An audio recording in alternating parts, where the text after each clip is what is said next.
Hello everyone, Peter here from Videobolt. Today I'm going to show you a few tips and tricks when creating music visualizers. Videobolt visualizers can be as simple as putting an audio file into one of the templates, like I'm doing now, with my voice. Or you can stack them together, like a Russian doll, so you get stuff like this. I'm in a box. Let's get out of the box and see how we can get creative and produce stuff like this. This. Or this. Take a closer look at this last one. It's actually 3 visualizers, all layered into one. Let's check out how I made it happen so you can do awesome stuff like that as well.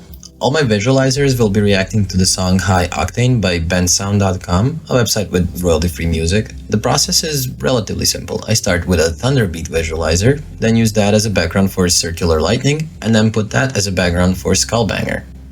The setup for Thunderbeat is easiest. Just open up the template in the editor, upload my song, and disable the logo placeholder so it doesn't crowd the screen when we layer this into another visualizer. The rendering process happens in the cloud, so I can just head back to the home page to prepare Circular Lightning. I opened it up in the editor, and this time I don't need to upload the song again. It's been saved automatically in my media library, so I'll just select it from there. Once again, I'll disable both text fields, and then go to the Customization tab in the sidebar to make adjustments to the look of the visualizer. I wanted the reactive circle to be a golden color, which I can adjust by changing the electricity color option. As a background, I'll be using the Thunderbeats visualizer, and I'd like that to be black and white, so I'll head a bit down the list of options to find Desaturate Background and click to turn it on. There are also background opacity and background blur settings, which are set to 50% by default. To work better with my visualizer background, I'll set the opacity to 100% and blur to 5%. Opacity controls how transparent the background is. Lower percentages means it's more transparent, in other words, less visible, which is why I want it set to 100% so it shows up fully opaque. The 5% blur will be just enough to help the foreground elements stand out more. Now I just have to replace the background with the Thunderbeats visualizer, which I can do easily by clicking the background placeholder button, selecting my videos, and then I choose the Thunderbeats visualizer with just finish rendering. That's everything set up, so I'll click Produce Video to make a preview, and then Remove Watermark to render the full video. Great, almost done now. Just have to set up Skullbanger and place the Thunderbeats visualizer I just made as its background.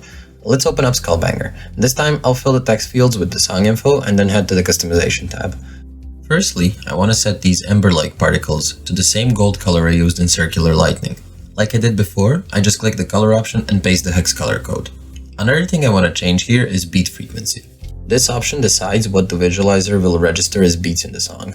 For Skullbanger, the default is set to a range between 5 and 600 Hz. This wouldn't work well with my song, so I'll set it to the same frequency range the other visualizers are using, which is 100 to 200 Hz. I won't get into the frequencies too much right now, but I'll make a video in the future with a deep dive into choosing the proper frequencies for your visualizers. Finally, in order to make sure my background visualizer is displayed correctly with the colors intact, I'll turn the background tint option to 0%. The 11% blur is fine as it is, so I can go ahead and replace the background. Like before, I click the background placeholder button, choose my videos, and it seems my previous visualizer didn't finish rendering yet, so let's just speed up time for a bit. Okay, through the magic of editing, it's done. So I'll import my visualizer as my background, and let's check out the results by clicking Produce Video. I'm pretty happy with that. Everything looks great, I like how all my effects are set up, and all my visualizers are reacting properly. So I'll go ahead and click Remove Watermark to make the full video.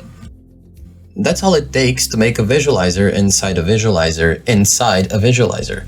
One last tip I have to give you is how to find all templates with a replaceable background. To do this, just search Videobolt for video background, and you'll get all the templates with replaceable backgrounds. Hope you enjoyed the video. Be sure to like or dislike, tell me what you think below, or follow the channel for more deep dives into putting Videobolt to work. Have a great day, see you next time.